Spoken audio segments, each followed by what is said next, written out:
For the McLaren Formula One team, speed is everything. When every second counts, there's no time to dig through data.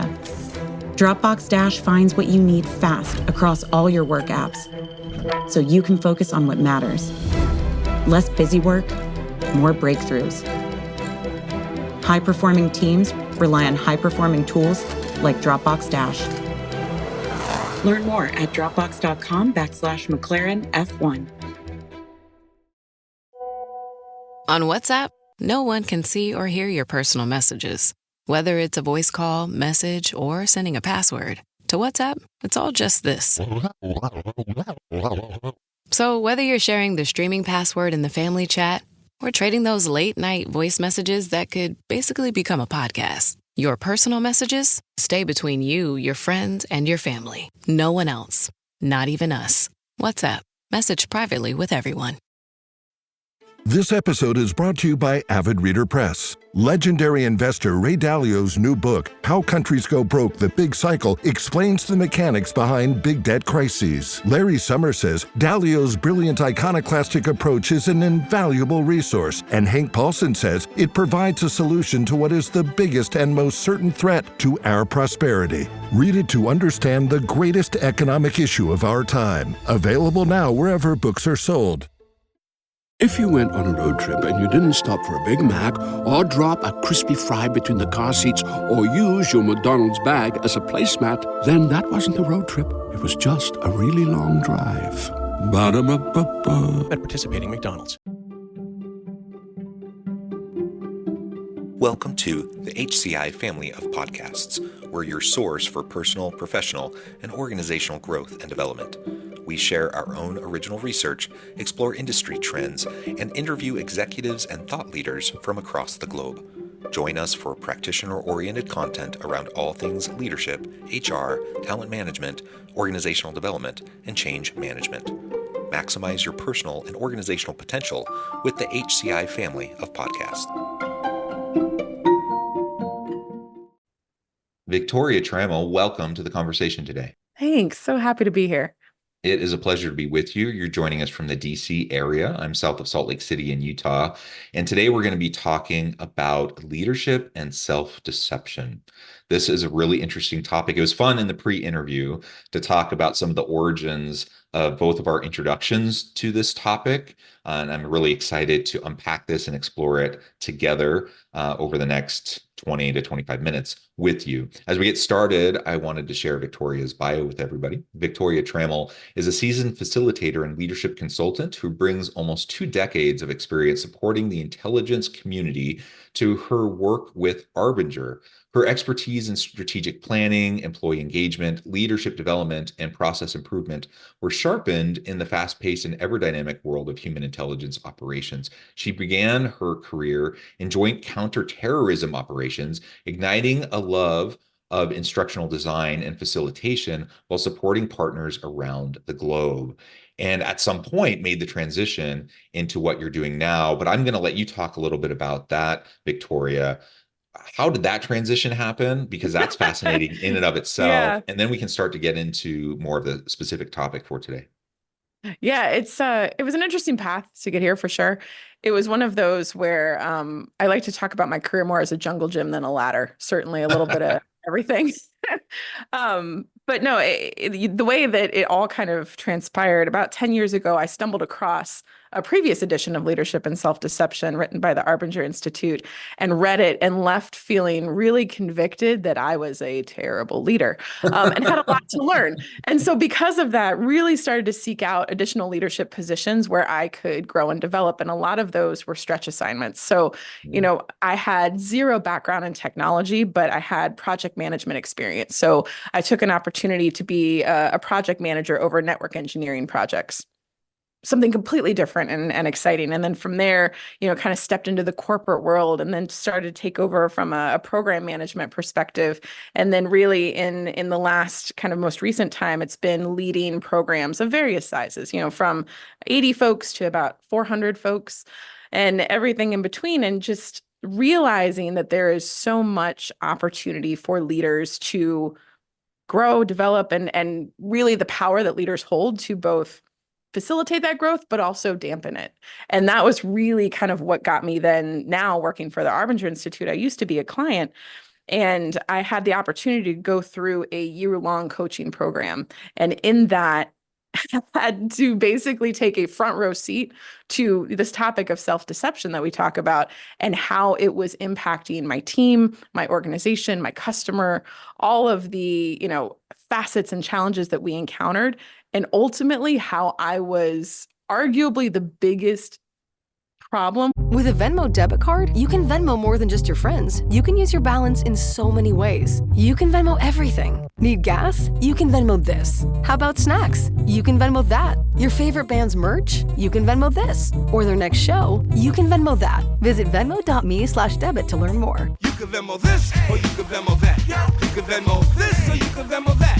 You can Venmo. The Venmo MasterCard is issued by the Bancorp Bank N.A. pursuant to license by MasterCard International Incorporated. Card may be used everywhere MasterCard is accepted. Venmo purchase restrictions apply. Ryan Reynolds here from Mint Mobile. With the price of just about everything going up, we thought we'd bring our prices down.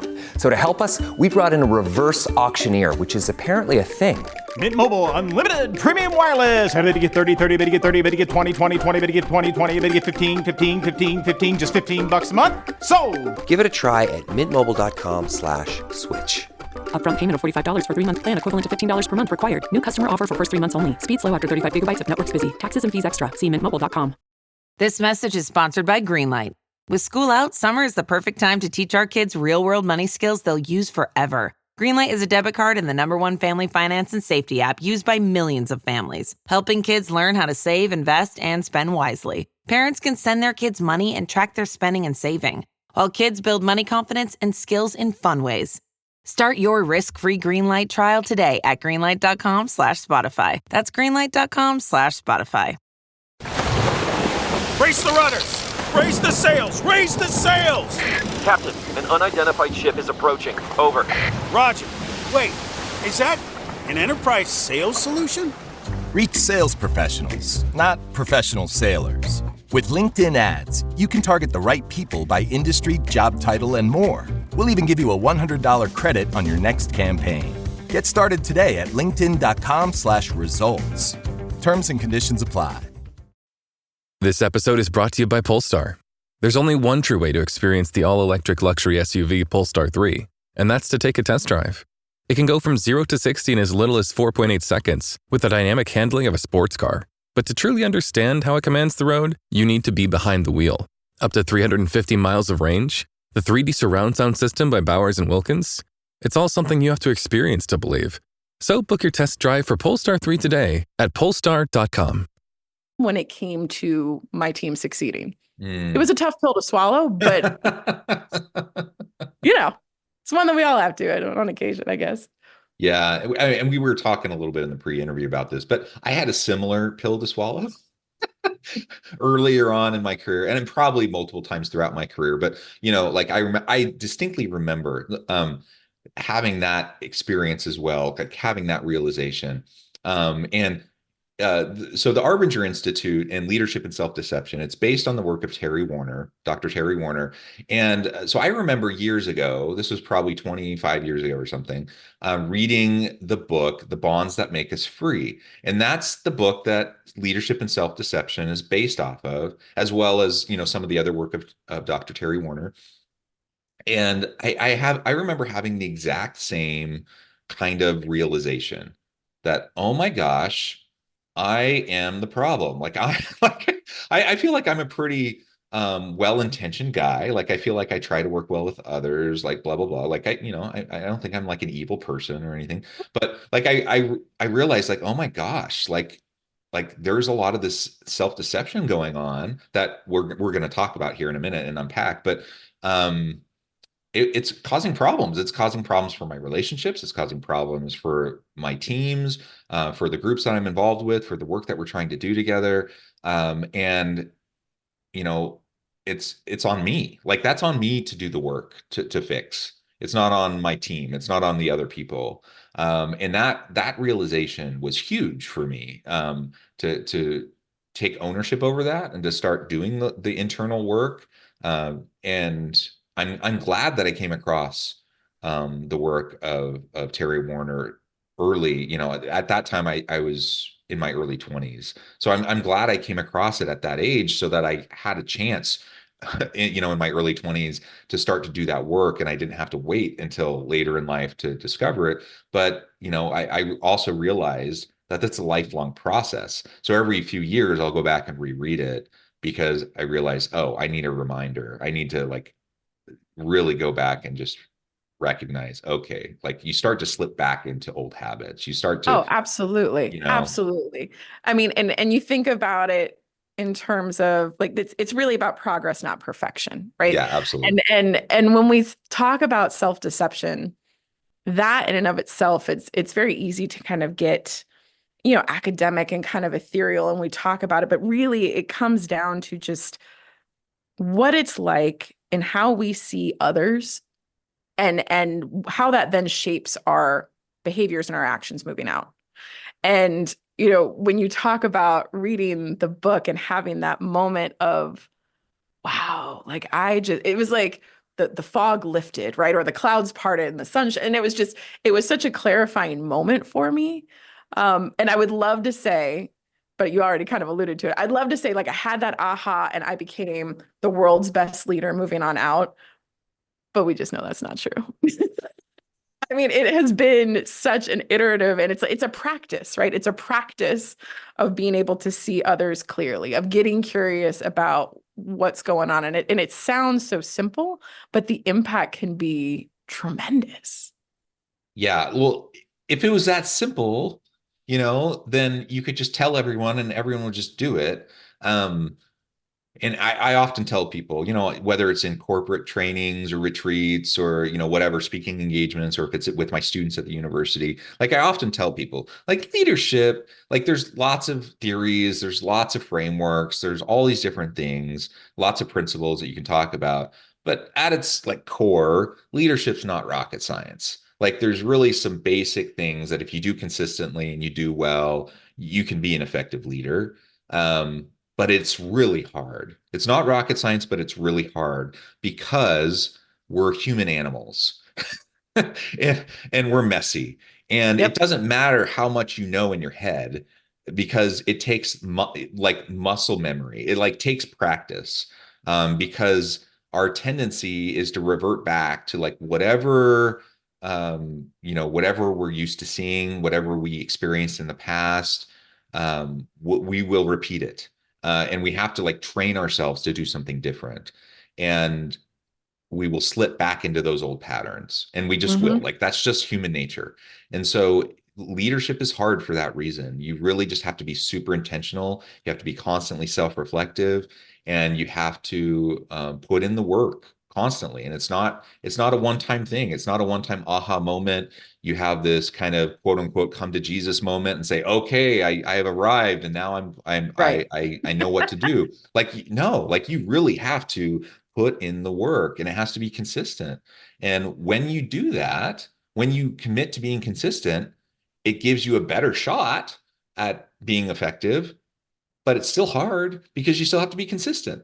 And that's where it trips most people up, right? Because you get into the nitty-gritty of the day-to-day grind of just work, right? And the pressures of work and trying to deliver on deadlines and all that, and all those other things start to kind of slip to the side, and you start to forget that you need to like spend time on the self work and the reflection and the people priorities and all those other things, and all of a sudden you find yourself in the same patterns that you found yourself in before, right? Yeah. And I think the thing with that, the kind of the trick or the trip up maybe is where when we get into the business of being busy, so often we look at caring for our people as an additional task, right? Or as an additional ask on our time, or like that, we need to deal with the people things in addition to the business things. And I think what's so unique about what Arbinger's work is it's not an additional set of behaviors or skills that are prescribed, right? It's not do these 4 things and you become an effective leader. It's deeper than that. And so ultimately, what we're invited to do is work in a way so that we're helping others also achieve their job or their objectives so that we're collectively successful. Because if it's just me as a leader checking the box, doing what I think I need to get done, are we really as an organization successful? And I think that's That was probably the hardest lesson for me to learn. That and coupled with the best intentions can still be detrimental to the organization. Mm-hmm. I mean, Yeah. it was one, because I came in, my challenge that I wanted to work through with Arbinger is that I had a program where I had all of my people embedded working with the government side by side. And those government offices could be really supportive or really toxic. And so my goal was to create a culture so that they were insulated from all of that. And I wanted to protect them from those negative influences. And so I came in with really noble intentions of being this leader that protected her people. And I was the type that was going to make sure that nothing got to them. Man, was that, I mean, that was just, I robbed my people of so many opportunities because of it. And I made it so much harder for them to do their jobs. But it took me a minute to figure out that I was what was getting in their way and not everything else. Yeah, yeah. So let's unpack that a little bit more. We've referred to Yeah. self-deception several times, Yeah. but maybe if we can define that a little bit more and maybe provide some examples Yeah. for the audience, for maybe those who aren't familiar with the term, haven't read the books or gone through any of the trainings. What do you mean by self-deception? And maybe what are some of the common types of self-deception examples that you see in the workplace? Yeah. So, I mean, I think at its core, self-deception is not seeing the full picture and more specifically, not realizing that I am part of the problems that exist, that I may be contributing wittingly or unwittingly to what's going on. And so as a leader, the reason that that's just so downright catastrophic is it's like I'm making a decision with only half the data, because I'm only accepting the view of this problem or this environment or this situation or this organization that protects what I believe to be true. Doesn't matter whether it's actually true or not. I believe to be true. I mean, for example, I believed that my people needed to be protected from the government. Mm-hmm. And therefore, all of the data that I was looking at was, well, I need to make sure that my team is insulated and my team is cordoned off and my team is protected. That wasn't necessarily the reality of the situation, but it's what I believed. And so therefore, every decision that I made as a leader, every, change in policy, procedure, every employee engagement event we had was with that narrative running in mind. And so you can imagine how that then starts to shape the way that my people are seeing the very customers that we're supposed to be serving. Yeah, it shapes everything. And I'm thinking of one organization where, on the one hand, I see some C-suite executives that, employee morale is low at this organization. Frustration is high, and institutional distrust is really high, both directions, right? So from the leadership down, it's low trust. From below on up, it's low trust. And as I look at it from the outside looking in, what I see is kind of lower down the hierarchy, this assumption that upper administration just has this assumption that all the lower level employees are lazy peons, people who are going to take advantage, do the bare minimum, try to get away with whatever they can get away with, blah, blah, blah, blah, blah, right? Kind of the classic theory X, theory Y kind of approach to leadership and management. Let's use up and spit out our workers, kind of that's the assumption of the employees of how leadership views them, right? From the leadership standpoint, though, what I see is an executive team that's terrified of the legal environment. They're terrified of compliance, and they're terrified of getting sued, and they're terrified of how to make sure they're protecting the organization from all of that. And so everything that all of their decision making, I don't think it actually has anything to do with the employees. It's not that they don't trust their employees. It's not that they, think that they're lazy. It's none of that stuff. It's none of those assumptions that the employees have about the leadership team. It's all about this compliance mindset and this litigious mindset, and everything is shaped through that mindset of this executive team. And regardless though of the assumptions and the mindsets, it's dysfunctional and it's not working, and there's all sorts of problems within this organization. So as I look at that as someone external kind of coming into it, I'm thinking, how can I help both sides better understand that maybe they're not seeing the whole picture here, Right. so that they have an opportunity to maybe work together a little bit, to heal, to work together and collaborate more.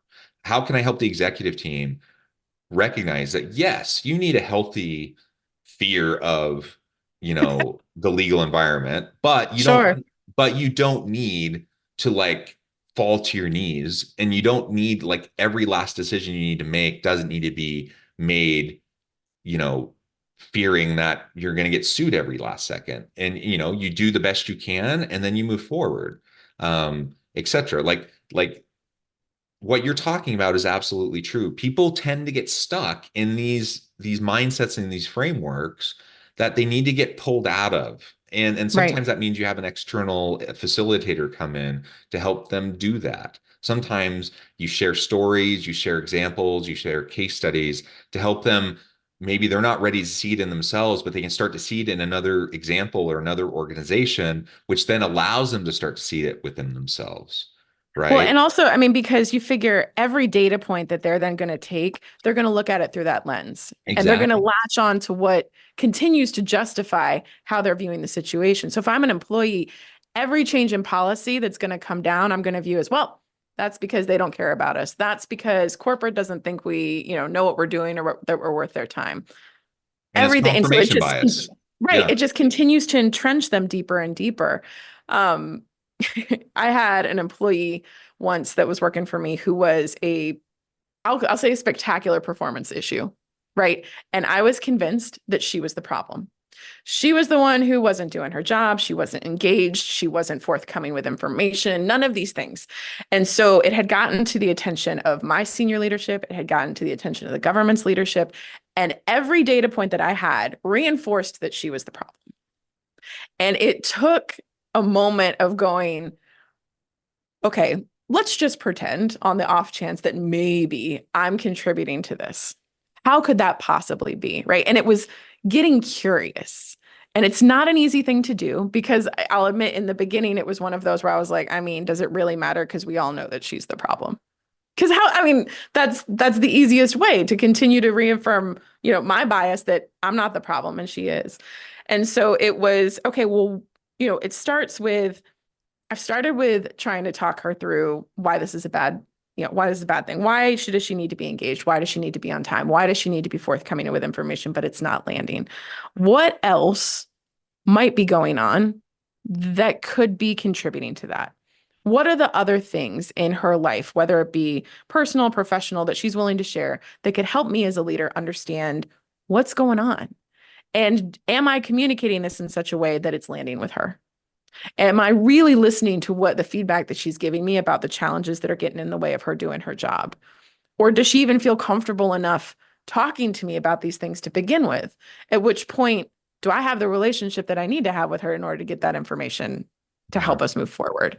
And so a lot of it is, I feel like so often as leaders, we feel this pressure to prescribe an action or prescribe a solution or define a way forward, when the power of asking a question can be so much more powerful than having the right answer.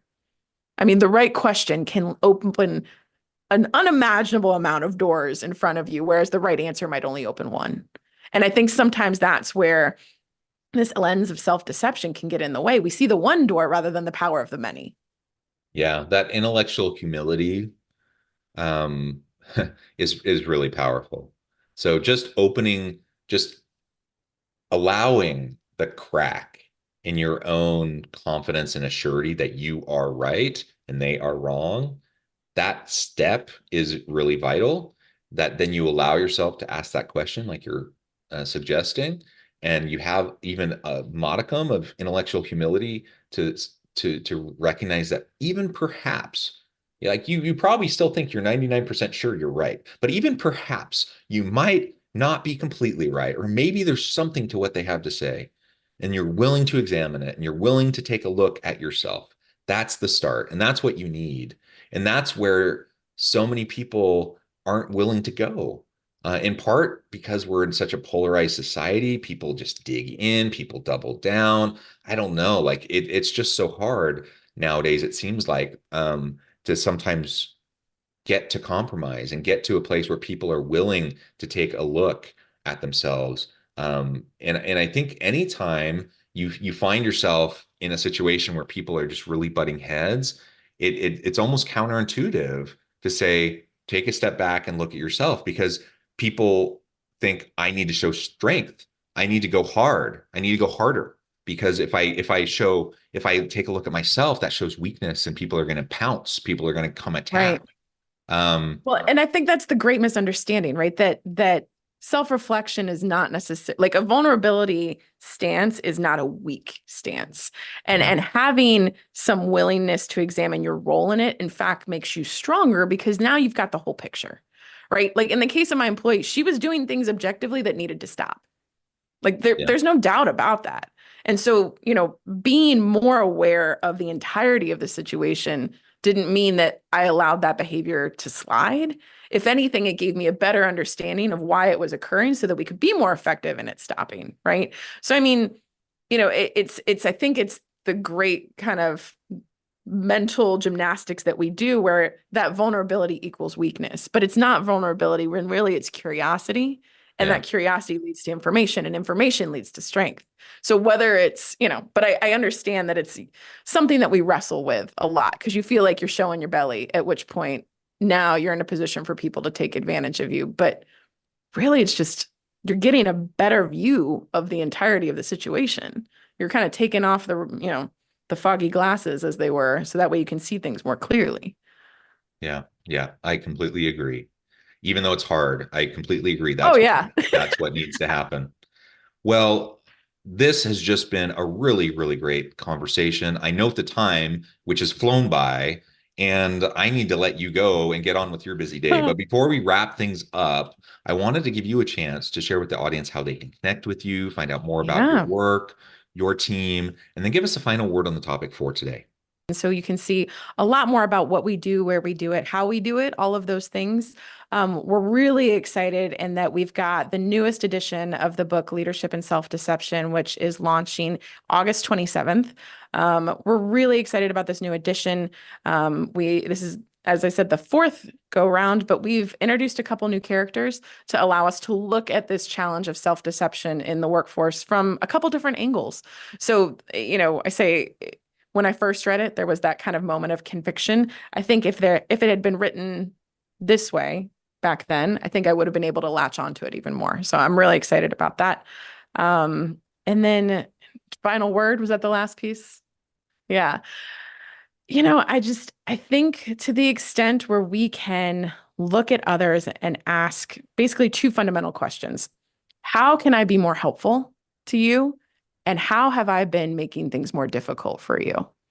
I think just those two questions can go such a long way to facilitating really productive relationships, both personally and professionally, and kind of absolving us of this burden of self-deception. Victoria, thank you so much. It's been a real pleasure. Thank you, John.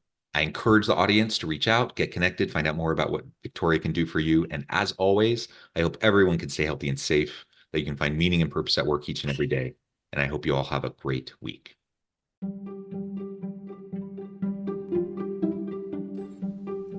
Thanks for joining us for this episode of the podcast. We hope you stay healthy and safe, and please join us again soon.